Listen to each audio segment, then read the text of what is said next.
Hello friends, welcome back to my YouTube channel science express. तो friends, आज के इस वीडियो में हम लोग आप लोगों को यहाँ पर देखिए क्लास 12th इंग्लिश समरी है जो आपके 5 मार्क्स ज़रूर पूछता है आपके बोर्ड एग्जाम में। ठीक है, 5 नंबर का ज़रूर पूछता है। यहाँ पे आपका समरी पोएम सेक्शन का है। ठीक है, पोएट्री सेक्शन कहिए या पोएम कहिए, या पोएम का मतलब आप कविता कह सकते हैं। तो इंग्लिश में आपका जो पोएम है, तो उस पोएम में जैसे कि हम लोग देखेंगे आज द सोल्जर सैनिक है। सैनिक आपका चैप्टर है। उस सैनिक चैप्टर का जो पोएम है आपका द सोल्जर पोएम है, उन पोएम का आज हम लोग क्या करेंगे, समरी लिखेंगे। क्या लिखेंगे? समरी, जो आपके 5 नंबर आपके बोर्ड एग्जाम में पूछता है। द सोल्जर, उसके बाद आपका रेनी पिताफ, आपका now the leaves are falling fast, या आपको पूछ सकता है माई ग्रैंड मदर्स हाउस। मतलब कोई भी पूछ सकता है, क्योंकि यहाँ पे मैंने आपके लिए सोल्जर लाया हूँ, क्योंकि यह आपके बोर्ड एग्जाम में लगभग 10 से 12 बार पूछ चुका है। ठीक है, 10 से 12 बार पूछ चुका है यह वाला द सोल्जर। ठीक है, तो चलिए हम लोग वीडियो को बढ़ते हैं और एक एक करके समझेंगे। फ्रेंड्स, जो यह PDF नोट्स है, इस PDF नोट्स के लेने के लिए मेरा व्हाट्सअप नंबर यहाँ पे 6204317872 पर कांटेक्ट कर लीजिएगा। ठीक है, और यहाँ पे आप देख लीजिए मेरा सोशल मीडिया, यहाँ पे मैं छोटा करके आपको दिखा देते हैं। सोशल मीडिया यहाँ पे देख लीजिए, YouTube, Facebook, Instagram, Twitter. Daily video आपको सुबह 7 बजे मिल जाता है। ठीक है, तो आप लोग यहाँ पे हमको फॉलो कर लीजिएगा। तो चलिए हम लोग प्रश्न की ओर बढ़ते हैं। ठीक है, प्रश्न आपका यहाँ पे है, देखिएगा। देखिए, जैसे कि मैं यहाँ पे थोड़ा छोटे कर देते हैं, क्योंकि आप लोगों को अच्छे से दिखाई देगा। ठीक है, आज के इस वीडियो में हम आप लोगों को इसका हिंदी भी कन्वर्ट करके आपको बताएंगे। ठीक है, जैसे कि आपका पहला प्रश्न पूछेगा इस तरह, write the summary of soldier poem. पूछ सकता है write the summary of soldier poem, soldier कविता का सारांश लिखे। चाहे आप सोल्जर मतलब क्या कह सकते हैं, सोल्जर मतलब सैनिक है। सैनिक कविता का सारांश लिखे। क्या होगा? सैनिक कविता का सारांश लिखे या समरी लिखे द सोल्जर। अगला वीडियो में हम लोग माई ग्रैंड मदर्स हाउस पर देखेंगे, now the leaves are falling fast पर देखेंगे, एन इपिताफ पर देखेंगे, स्नैक पर देखेंगे। मतलब वह आपके लिए अगला वीडियो बनेगा।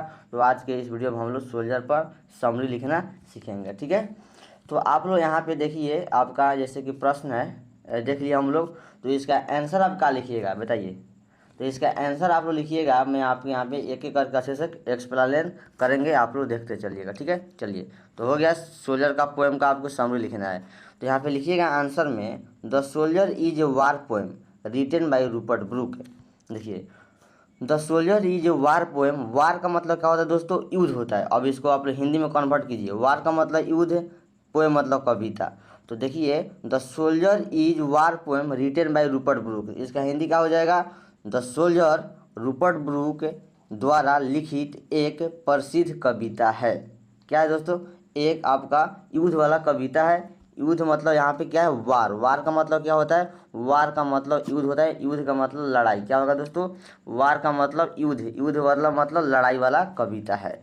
तो ठीक है, हिंदी क्या कन्वर्ट हो गया? The soldier is a war poem written by Rupert Brooke. This is a poem sonnet. यह कविता क्या है? सोनेट है। दोस्तों मैं आपको बता दूं, सोनेट का मतलब 14 लाइन का पोएम। क्या होगा? सोनेट का मतलब 14 लाइन का पोएम है। ठीक है, तो हो जाएगा, क्या हो जाएगा? 14 लाइन हो जाएगा। ठीक है, यहाँ पर आप लोग समझ गए।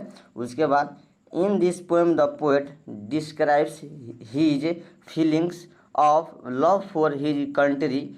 ठीक है, लव फॉर हिज कंट्री। देखिए, यहाँ पे जो कवि है ना, कवि है वह, देखिए कवि जो है, देखिए जो इस पाठ का जो कवि है वह क्या चाहते हैं इस कविता में? कवि ने, देखिए इसका हिंदी आप लोग कन्वर्ट करेंगे, इन this poem the poet describes his feelings of love for his country. तो क्या होगा इसका हिंदी कन्वर्ट करेंगे? तो इस कविता में कवि अपने देश के प्रति प्रेम की भावनाओं का वर्णन करता है। क्या होगा? अपने देश के बारे में, अपने देश के भावनाओं को, अपने देश के चरित्र चित्रण को बारे में क्या करते हैं? व्यक्त करते हैं, अपने भावनाओं के बारे में वर्णन करते हैं। आप कह सकते हैं कि प्रकट करते हैं। ठीक है, तो जो कवि जी हैं अपने देश के बारे में क्या भावनाओं को वर्णन करते हैं। ठीक है, उसके बाद लिखिएगा यहाँ पे आप लोग, the poet is himself a soldier and he has gone to flight. आप क्या कह सकते हैं? Gone to fight in another country for his country. ठीक है, देखिए, according to him a soldier lives and dies. क्या होगा? लिव्स एंड डाइज, मरना और जीना, फॉर हिज कंट्री मतलब जो आपके पोएट जी हैं, कवि जी कहते हैं कि हमको जो सैनिक में जो मेरा नौकरी है, जॉब है, उसमें हमको मरना है अपने देश के लिए, यानी या जीना है अपने देश के लिए। मतलब कौन कहने का अर्थ हुआ कि मरना और जीना है हम अपने देश के लिए।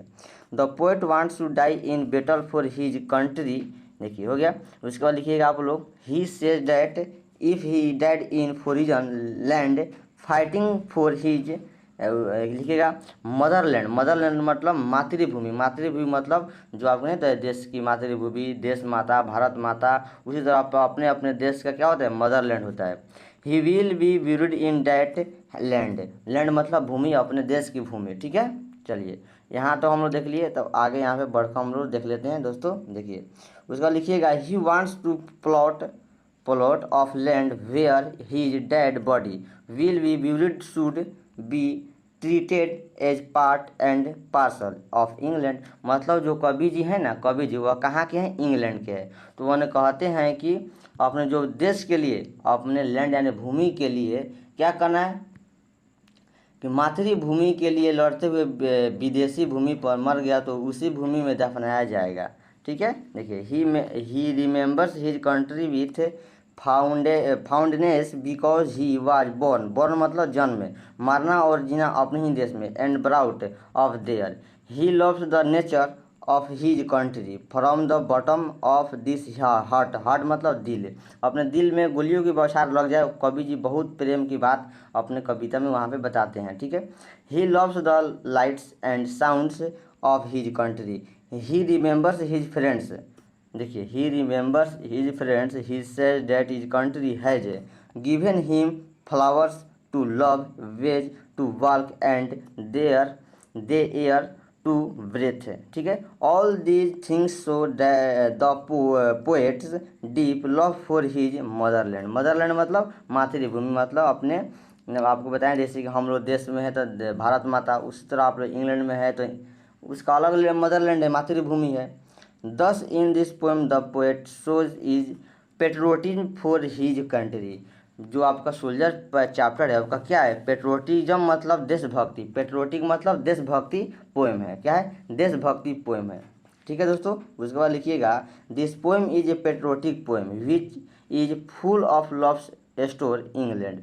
मतलब जो आपका द सोल्जर आपका चैप्टर है वह कैसा पोएम है, पेट्रोटिक पोएम है, विच फुल ऑफ लव मतलब और प्यार भरा अपने देश के बारे में, मतलब इंग्लैंड के देश के बारे में प्यार भरा कहानी है। क्या है, प्यार भरा एक स्टोर मतलब इकट्ठा कहानी है।